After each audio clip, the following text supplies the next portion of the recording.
그날 아버지는 단 한마디만 남기고 등을 돌리셨습니다. 아버지가 요양원에 들어가시던 날 나는 그 어떤 말도 하지 않았다. 아니, 못했다. 괜히 무슨 말을 꺼냈다간 울음이 터져 나올 것 같아서. 아버지도 말이 없었다. 늘 그렇듯 입꼬리를 살짝 올리며 괜찮다는 눈빛만 주셨다. 그날은 하늘이 참 맑았다. 가을바람은 선선했고 요양원 마당에 서 있는 나무들이 어색할 만큼 조용했다. 요양원으로 향하는 차 안에서 나는 백미러로 아버지를 몇 번이나 훔쳐봤다. 눈을 감고 계셨지만 가끔 미세하게 손가락이 떨리고 있었다. 말은 안 하셨지만 그 손끝이 모든 걸 말해주고 있었다. 불안, 두려움, 그리고 미련. 아버지, 이게 제일 좋은 곳이에요. 간병도 잘하고 병원도 가깝고. 말끝을 흐리며 변명처럼 내뱉은 그 말이 나중에 그렇게 오래 남을 줄은 몰랐다. 아버지는 고개만 끄덕였다. 그 순간 나는 똑바로 마주볼 용기가 없었다. 요양원 건물 앞에 도착했을 때 간호사가 나와 웃으며 맞아주었다. 너무 환하게 웃는 그 표정이 이상하게 낯설게 느껴졌다. 마치 오늘도 한 명의 노인이 도착했음을 기계처럼 맞이하는 얼굴 같았다. 아버지는 무릎이 불편하셔서 천천히 차에서 내리셨다. 그 작은 동작 하나에도 나이 든 사람의 체온이 느껴졌다. 무겁고 조심스럽고 익숙지 않은 걸음을 옮기며 아버지는 그 건물 안으로 천천히 들어가셨다. 그리고 나는 그 뒷모습을 끝까지 바라보다가 결국 고개를 떨구고 말았다. 문득 아주 오래전 내가 유치원 첫날 울면서 아버지 손을 붙잡고 들어가지 않겠다고 떼를 썼던 기억이 떠올랐다. 그땐 아버지가 등을 떠밀어 안으로 들어가게 했었는데 이제는 내가 아버지의 등을 떠미는 사람이 되어 있었다. 한 번도 요양원이 나쁜 곳이라 생각한 적은 없었다. 하지만 이상하게도 그날의 공기는 유난히 쓸쓸했다. 낙엽이 툭 발밑으로 떨어질 때마다 가슴이 덜컥 내려앉는 느낌. 말 한마디 없었지만 그날은 분명 무언가 우리 사이에서 영영 달라진 순간이었다. 요양원 방 안은 생각보다 따뜻했다. 하얀 벽, 단정하게 정돈된 침대, 창문 옆 작은 화분 하나. 처음 보는 공간이었지만 이상하게도 낯선 느낌은 그리 오래가지 않았다. 그것보다는 이 방에 들어온 순간부터 느껴진 이상한 적막함이 더 강하게 다가왔다. 아버지는 침대 위에 앉아 한참을 말이 없으셨다. 나는 이것저것 사용법을 알려드리며 어색하게 시간을 끌었다. 침대 옆 호출 버튼, TV 리모컨, 벽에 붙은 간병인 호출 스위치까지 하나하나 설명하면서 내 마음속에는 한 가지 바람이 있었다. 아버지가 제발 무슨 말이라도 해주셨으면 좋겠다. 하지만 아버지는 조용히 고개만 끄덕일 뿐 단 한마디도 하지 않으셨다. 아버지, 필요하신 거 있으시면 꼭 말씀하시고요. 저녁은 식당에서 나올 거예요. 내 말이 끝나자 아버지는 창밖을 바라보았다. 하늘은 이미 어두워지고 있었고 창문 너머 나무 그림자가 천천히 흔들리고 있었다. 여긴 밤이 조용하겠구나. 아버지가 처음으로 입을 떼셨다. 짧은 한마디였지만 그 속에 담긴 감정은 말보다 훨씬 컸다. 무슨 의미인지 정확히 설명할 수 없지만 그 말에서 나는 이상하게도 쓸쓸하다는 감정을 읽었다. 내가 돌아서려는 순간 아버지는 이불을 천천히 당기며 몸을 눕혔다.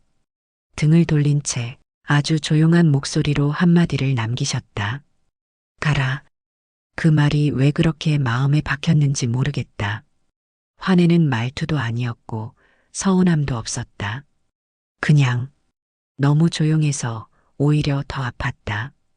요양원 복도를 걸어 나오는데 이상하게 눈물이 났다. 울고 싶지 않았지만 문득 스쳐 지나가는 아버지의 뒷모습이 가슴을 눌렀다. 거긴 아버지의 집이 아니었다. 그곳은 누군가의 돌봄을 받아야만 하는 사람들이 머무는 공간이었다.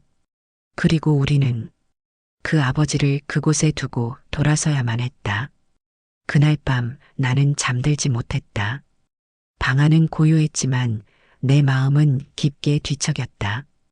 요양원에 계신 첫 주는 생각보다 평온해 보였다. 간호사에게 들으니 식사도 거르지 않으시고 낮에는 복도 끝 의자에 앉아 햇볕을 쬐고 계셨다고 했다. 가끔 다른 어르신들과 함께 프로그램에도 참여하셨다고. 퍼즐 맞추기, 음악 듣기, 가벼운 체조 같은 것들. 나는 안도했다. 그래도 적응 잘하시는구나. 하지만 지금 생각해보면 그건 나 혼자 안심하고 싶었던 마음이었을지도 모른다. 아버지를 찾아간 어느 날 햇살 좋은 오후였다. 요양원 정원에서 아버지는 혼자 벤치에 앉아 계셨다. 주름진 손 위로 햇볕이 내려앉아 있었고 그 손은 꼼짝하지 않았다. 가까이 다가가 인사를 건네니 아버지는 익숙한 듯 고개를 들고 반가운 미소를 지으셨다. 괜찮아. 여긴 사람들도 좋고 밥도 먹을 만하고. 그 말 한마디에 나는 또다시 안심했다. 하지만 그날 밤 돌아가는 차 안에서 문득 이상한 기분이 들었다. 아버지는 늘 괜찮다고 하셨다. 몸이 아플 때도 속이 상할 때도 심지어 어머니가 돌아가셨을 때조차 언제나 괜찮다는 말로 스스로를 눌러왔던 사람. 그 말 뒤에 숨어 있는 표정들을 나는 수없이 보아왔었다. 며칠 후 요양원 간호사와 통화를 하다가 뜻밖의 이야기를 들었다. 오전엔 잘 지내시는데 밤이 되면 창가에 오래 앉아 계세요. 밖을 계속 바라보시다가 새벽쯤 조용히 누우시더라고요.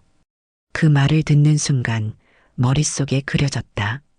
창밖을 바라보는 아버지의 뒷모습. 도심의 불빛도 마당의 조명도 없이 조용한 그 방 안에서 혼자 앉아 있는 모습. 나는 그날 이후로 자주 전화를 걸었다.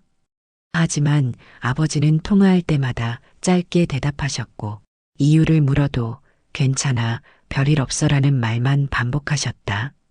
처음엔 정말 괜찮아 보였던 그 모든 것들이 실은 괜찮지 않다는 걸 깨닫기까지 오래 걸리지 않았다. 처음엔 일주일에 2번, 많게는 3번도 찾아갔다.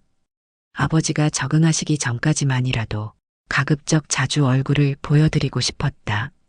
그런데 어느 순간부터 그 가급적이라는 말이 내 삶의 우선순위에서 조금씩 뒤로 밀리기 시작했다. 오늘은 회의가 길어졌네. 내일 가야겠다. 주말엔 아이들 학원 픽업이 있어서 월요일쯤? 그렇게 하루 또 하루 미뤄지던 방문은 결국 2주에 1번, 한 달에 1번으로 줄어들었다. 전화도 마찬가지였다. 처음엔 하루 걸러 1번씩 전화를 걸었지만 아버지는 늘 짧게, 조용하게 대답하셨다. 응, 잘 지낸다. 밥 먹었다. 별일 없어. 그 말들이 반복되다 보니 나도 어느새 전화 걸 이유마저 잃어버렸다.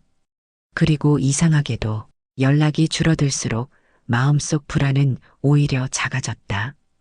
어느 순간부터는 연락이 없으니까 잘 지내시겠지라고 스스로를 안심시키는데 익숙해져 버렸다.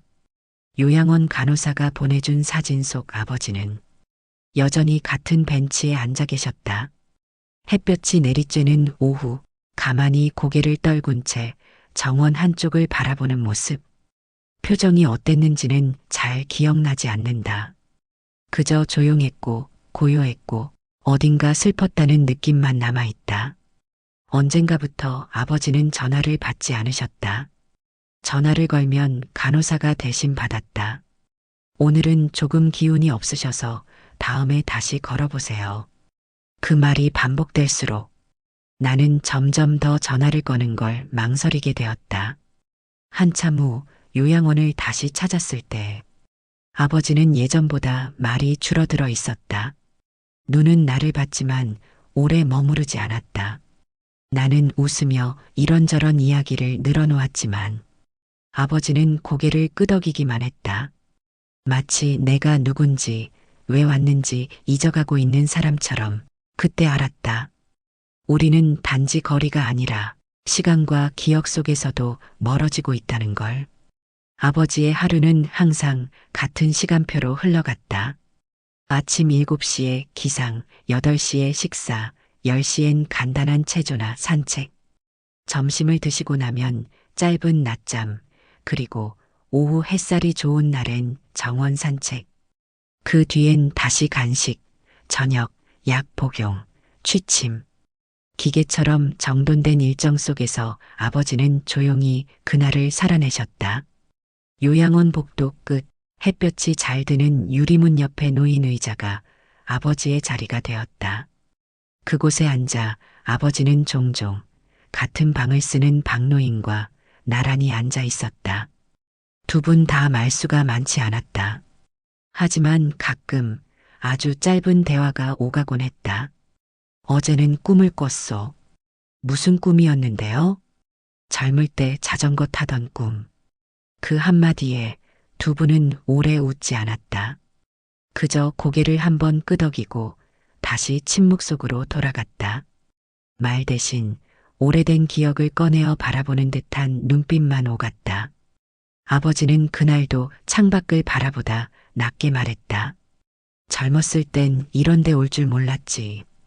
그 말에는 누구를 원망하는 기색도 자신을 탓하는 흔적도 없었다. 그냥 그저 그런 날씨 이야기처럼 툭 던져진 말이었다. 요양원 간호사는 어느 날 나에게 조용히 말했다.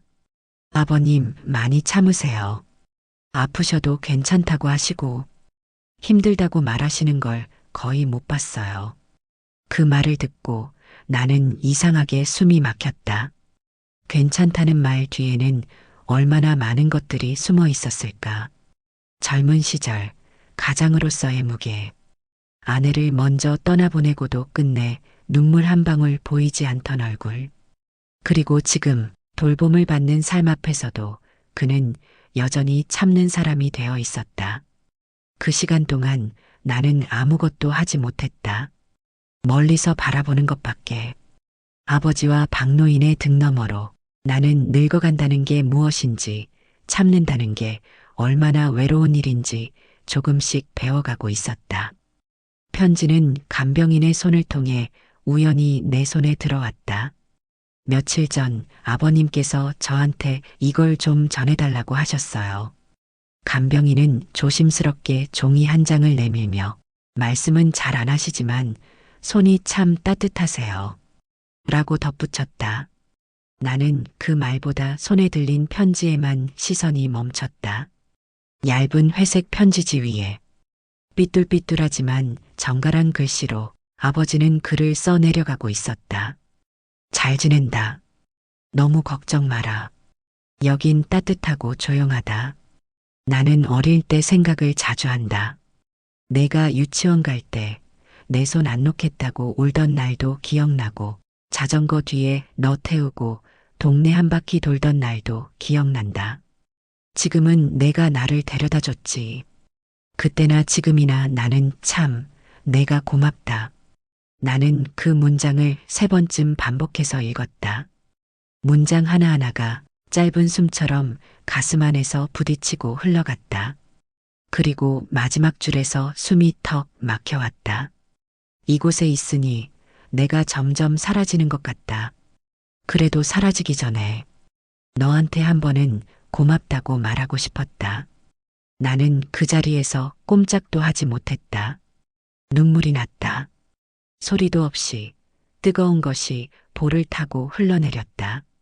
아버지가 사라진다고 말한 순간 나는 깨달았다. 그 침묵이 단지 쓸쓸함이나 노쇠함이 아니라 천천히 무너져가는 자신을 담담히 받아들이는 사람의 말없는 기록이라는 걸. 내가 보지 못한 시간 동안 아버지는 기억의 구석구석을 꺼내 나를 떠올리고 나를 용서하고 나를 여전히 사랑하고 계셨던 것이다. 그날 밤 나는 오랜만에 아버지에게 전화를 걸었다.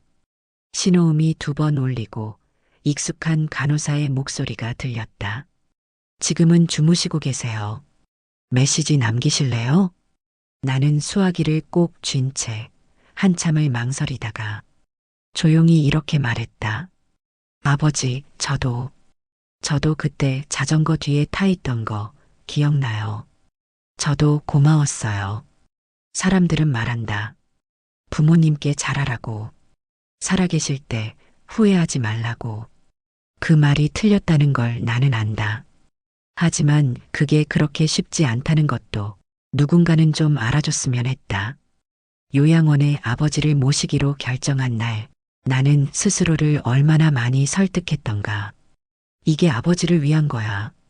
병원도 가까우니까 안전하고, 집에서 돌보는 건 현실적으로 무리잖아. 그 모든 말이 진심이었다. 그러나 솔직히 말하면 그 진심엔 나를 위한 편의가 섞여 있었고, 나는 그것마저도 부모를 위한 선택이라 포장하고 싶었다. 편지를 받고 난 후에도 나는 당장 아버지를 찾아가지 못했다. 일이 바빴고 아이들 학교 일정이 있었고 무엇보다 그 편지를 들고 아버지를 바라볼 자신이 없었다. 나는 아버지를 사랑했다. 어릴 적 새 운동화를 사주던 그 손, 소풍날 도시락을 싸주던 그 마음, 그리고 어느 추운 겨울날 내가 아프다고 새벽길을 걸어 약국에 다녀오시던 그 뒷모습까지 다 기억하고 정말 사랑했다. 그런데 왜 그 사랑을 제때 표현하지 못했을까? 왜 늘 늦었을까? 사람은 참 이기적이다. 미안한 마음이 들면 그 감정을 지우려고 애쓴다. 나는 최선을 다했어. 아버지도 이해하실 거야. 그런 말로 마음의 울타리를 쌓는다. 그리고 그 울타리 안에 자신을 가두고 죄책감이 들어오지 못하게 문을 걸어 잠근다. 나는 그 울타리 안에 있었다. 아버지를 보며 눈물 흘릴 자격도 없다고 느끼면서도 계속해서 괜찮은 자식이기를 바랐다. 편지를 다시 펼쳐보았다. 글씨가 조금 흔들려 있었다. 아버지의 손이 떨려서였을까? 아니면 그 감정을 꾹 참고 쓰느라 힘이 들어서였을까? 나는 그날 처음으로 진심으로 아버지 앞에서 부끄러움을 느꼈다. 전화는 평소보다 이른 시간에 걸려왔다. 요양원 간호사의 목소리는 낮고 조심스러웠다. 아버님이 어젯밤부터 식사를 거의 못하셨어요. 기운도 많이 없으시고 오늘은 면회 오시는 게 좋을 것 같아요. 그 말을 듣는 순간 몸이 먼저 반응했다. 노트북을 덮고 전화기를 놓고 무슨 말을 했는지도 모르게 지금 갈게요라고 말하고 있었다. 그날따라 도로는 유난히 막혔고 신호등은 길고 내 발은 자꾸만 떨리고 있었다. 요양원에 도착했을 때 아버지는 창가에 앉아 계셨다. 하지만 정과는 달랐다. 등은 더 굽었고 손은 더 말라 있었고 눈빛은 멀리 어디론가 향해 있었다. 아버지. 나는 천천히 다가가 인사를 건넸다. 아버지는 고개를 돌리셨지만 예전처럼 반가운 눈빛은 없었다. 얼굴을 자세히 들여다보니 그 안엔 알아보는 듯한 그리고 동시에 낯설어하는 듯한 감정이 섞여 있었다. 왔구나. 그 한마디에 나는 울컥했다. 아무렇지 않게 들리지만 그 짧은 말 안에 담긴 수많은 감정이 목을 조여왔다. 나는 조심스럽게 아버지 손을 잡았다. 그 손은 너무나도 차가웠고 피부는 마치 종이처럼 얇아져 있었다. 몇 마디 대화를 나누려 했지만 아버지는 곧 눈을 감고 고개를 툭 떨구셨다. 그 모습이 이상하게 낯설지 않았다. 마치 아주 오래전부터 이 순간을 예감해왔다는 듯 아버지의 존재가 조용히 빛을 줄여가는 것처럼 느껴졌다. 나는 자리를 지키며 아버지 곁에 앉아 있었다. 무슨 말을 해야 할지 몰라 그저 손을 꼭 쥐고 있었다. 그때 아버지가 아주 낮은 목소리로 말했다. 그땐 내가 미안했다. 나는 당황했다. 무슨 말씀이신지 묻기도 전에 아버지는 다시 눈을 감으셨다. 미안했다는 말, 그건 아마도 돌봐주지 못해서였을까, 멀어진 시간들 때문이었을까, 아니면 그저 마지막 순간이 오고 있음을 느껴 떠나는 사람의 인사였을까. 나는 그 말에 답하지 못했다. 눈물이 흘러내렸고 입술은 떨렸다. 그제야 알았다. 이별은 늘 이렇게 우리가 준비되지 않았을 때 찾아온다는 걸. 아버지는 그로부터 사흘 뒤 조용히 눈을 감으셨다. 간호사 말로는 마지막 밤 잠든 듯 평온한 얼굴이셨다고 했다. 나는 장례식장보다 요양원 방을 먼저 찾았다. 아버지가 머물던 그곳엔 아직도 체온이 남아있는 듯했다. 침대 머리맡엔 늘 들고 다니시던 작은 회색 가방이 놓여 있었다. 지퍼를 열자 손때 묻은 손수건, 가끔 쓰셨던 안경, 그리고 낡은 사진 한 장이 나왔다. 흑백에 가까운 색감 속에서 젊은 아버지가 나를 안고 웃고 있었다. 그 미소가 요양원에서 보았던 것보다 훨씬 부드럽고 따뜻했다. 옷장 안엔 양복 2벌과 잠옷 몇 벌, 그리고 손으로 꾹꾹 눌러 접은 편지 한 장이 더 있었다. 그 편지엔 혹시 내가 먼저 가면 정리는 내 손으로 해주면 좋겠다. 낯선 사람이 만지는 건 싫어서 라는 짧은 문장이 적혀 있었다. 나는 그 문장을 읽고 가만히 앉았다. 아버지는 언제부터 이 이별을 준비하고 계셨던 걸까? 나보다 훨씬 더 담담하게, 그리고 훨씬 더 조용하게 자신의 마지막을 정리해 나가고 있었던 것이다. 창문을 열었다. 가을바람이 느릿하게 방 안으로 들어왔다. 커튼이 살랑이고 책상 위 메모지 한 장이 바닥으로 떨어졌다. 그 위엔 단 4글자가 적혀 있었다. 고마웠다. 아버지가 마지막까지 남기고 싶었던 말. 그 말이 그토록 간결하고 조용하고 담담한 것이라는 게 왠지 아버지답다고 생각되었다. 나는 침대 시트를 천천히 정리하고 가방을 닫고 전등 스위치를 껐다. 불이 꺼진 방 안은 생각보다 어둡지 않았다.